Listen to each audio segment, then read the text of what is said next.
Hello. We're going to talk about the 1950s. Today we're going to focus specifically on socially, like social life, what's happening. Just a quick intro in terms of um, post-war, like how things kind of go back to this idea of a new normal and what that's going to look like for everybody, and kind of social organizations that are created because of that. This idea that I'm going to talk about today is this like living the American dream, right? That like everybody has a house, everybody has a car, like everything's happy, sunshine, puppies and rainbows all the time. This like idealistic view that we have of the 1950s. Um, if you just first look at these pictures, this is right. This is like what we think of when you think of the 1950s. You think of your just stereotypical housewife, right? She's got like some pies and some like dinner in the oven. She's got her heels on, her cute little apron. Her hair's all done. Her makeup's done. She's super excited to do it, right? Everything's great. She doesn't look stressed, right? She doesn't look exhausted. Her kitchen's clean. If you've ever baked a pie, let alone two pies, you know that your kitchen is not clean. But this is what a woman should like, right? And then we have the family. They're all sitting in front of their TV. TVs are relatively new. Before this, we have radios. FDR, when he was president, had things called fireside chats. And he would just basically talk to the American people over the radio, and families would all sit together in the living room and they would all listen to the president talk about whatever it was he was going to talk about that day. And that was like the family thing to do. And then when the TV is invented, we switch gears. And I mean, radios are still a thing, but definitely we switch more towards televisions, right?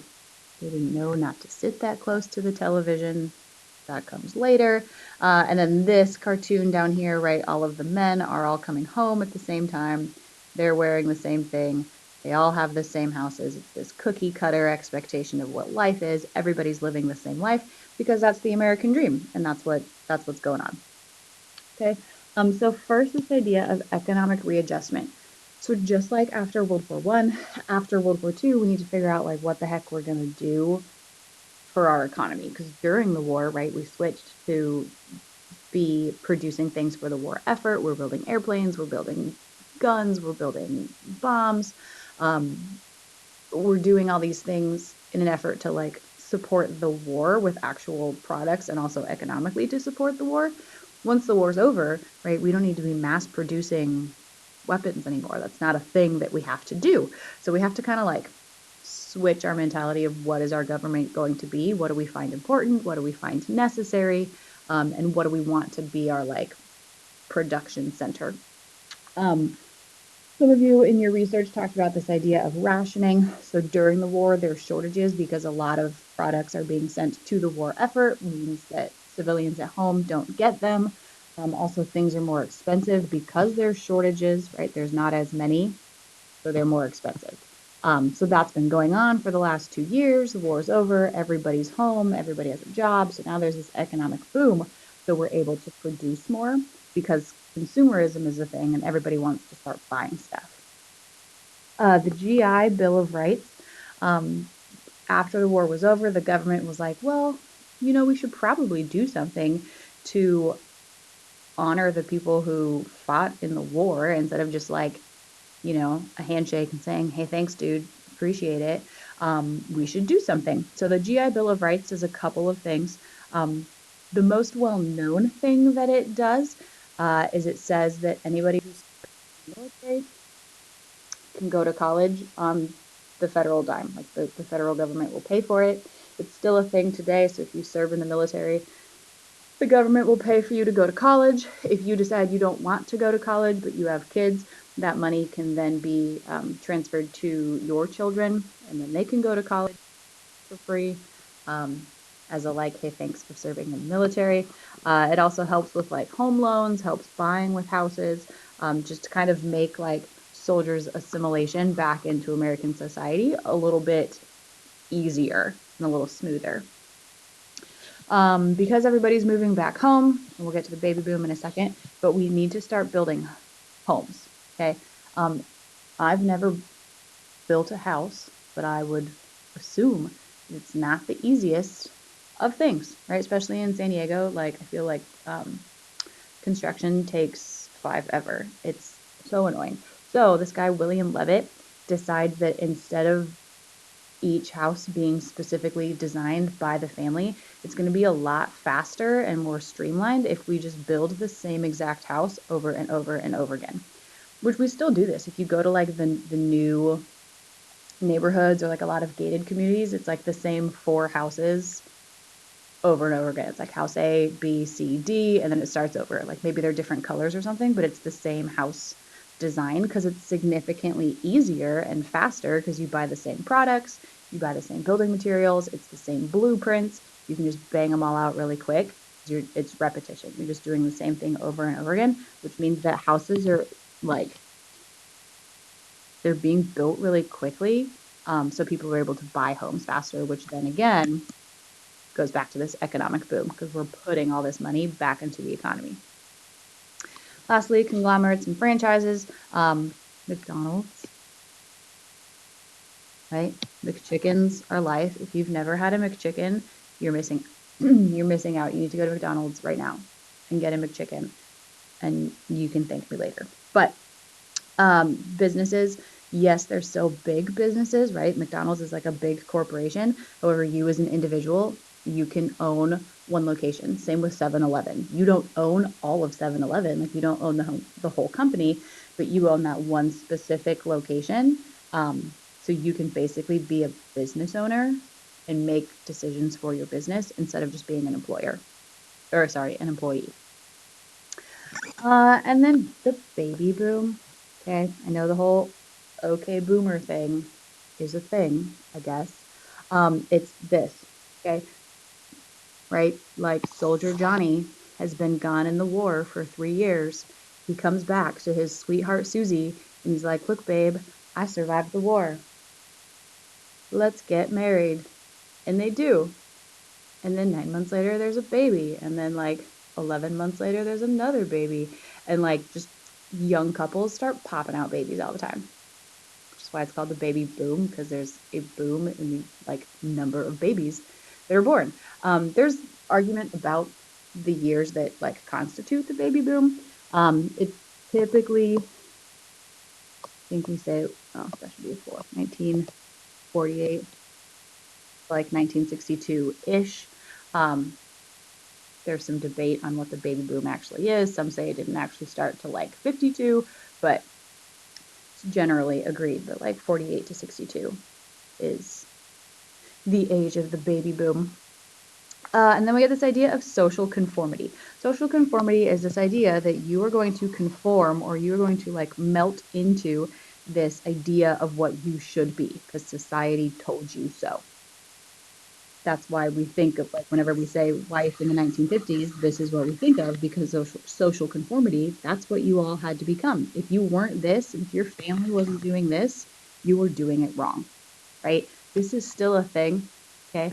Um, when I was in college, everybody had an Nalgene, and like having a Nalgene water bottle was the thing to do. And then like someone decided it was cool, it was not cool to have a Nalgene anymore, and then hydro flasks became a thing, and now everybody has a hydro flask. And then somebody decided to start putting stickers on your hydro flask, and now everybody does that. Nobody really knows why we do it, other than the fact that it's the thing to do, right? It just is. There are people who kind of like boycott this idea, which we'll talk about tomorrow. But social conformity, if you don't do what society tells you to, you're doing it wrong. And then nobody wants to hang out with you. Nobody wants to hire you. Nobody wants to like sell you a house because you don't fit into this like mold of what society says you should be. Okay? Which again is this idea of housewives. If you want to see a TV show about what that is, Leave It to Beaver is a really good, well, it's not a really good show, but it's a show that does really well at kind of showing this social conformity idea in terms of like what a family looks like in the 50s. And then cars and TV, which we'll look at next. So cars, um, cars have been a thing, right, since the 20s. It's not like cars are new, but we've been able to streamline production. Um, We have faster ways of producing things. We have like conveyor belts, so things move a lot quicker. We have assembly lines, so you can produce things a lot faster. If you can produce it faster, that means it's going to be cheaper. So the price of cars is going down. So families are now able to buy like, I think the average was like 1.5 cars per family in like big city America. Um, so every family has at least one car now, which was not a thing before. If you had a car in the 20s or 30s, you were like crazy rich. Now everybody has at least one car, which changes the way people travel because you no longer have to like buy a ticket and be dictated by what the train schedule is. If you want to like go for a drive, great, go for a drive. Disneyland, 55, I think. No, July 7th, 15th, 17th? Either 15th or 17th. But July of 1955, Disneyland opened. Fun fact about Disneyland, um, they were not ready to open, but they were like, we're opening anyways. So Main Street, which is cement, it's July in Anaheim, so it's real hot. Cement, if it's really hot, doesn't solidify. So Main Street, like the actual street, hadn't fully like sealed itself, so it was still kind of like you were walking on wet cement. So like women who were wearing their heels, right? They all look like this at Disneyland. Um, all of their heels have now like dug little holes in Main Street. So after they closed the first day, they had to rip up all of Main Street and like relay the cement that night, which is kind of funny to me. Also, you're too young to remember, but once upon a time, California Adventure was a parking lot. You just drove right up, you parked it at Disneyland, and then you went in. We didn't have the like Mickey and Friends parking structure. It was not a thing. And McDonald's. Okay, we have drive-throughs and we have drive-ups. So you drive up and then a car hop. If you've ever been to Sonic, that's what all fast food places were. They came out on their rollerblades, brought you your food, then you drove away. The original McDonald's is down in California. You can go visit it. It's still there. And there's a movie on Netflix called The Founder, which is about how McDonald's started. If you want to know, it's a good movie. All right, so that's cars. Also, teens have cars. Now we get drive-in theaters. Okay. We get things like make out point, right? Kids are just like, oh my gosh, I have all this individual freedom. I have my own car. I have a girlfriend. What are we gonna do? And we kind of start to revert back into this fear of like teenage delinquency. Um, now that teens have all this independence and all this free time, what are they gonna do?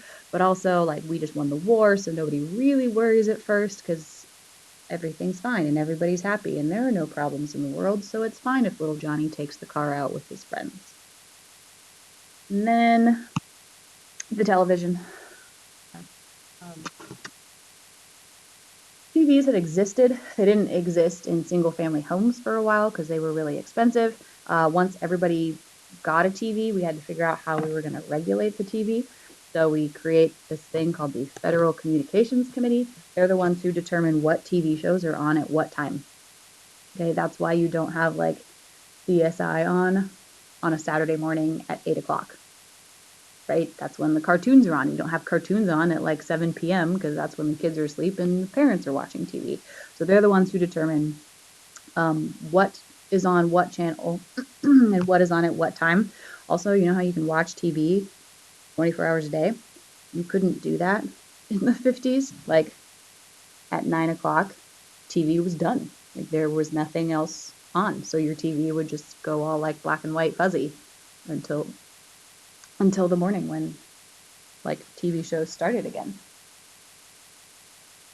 Um, by 1960, about $2 billion was spent on ads, mostly in the TV Guide.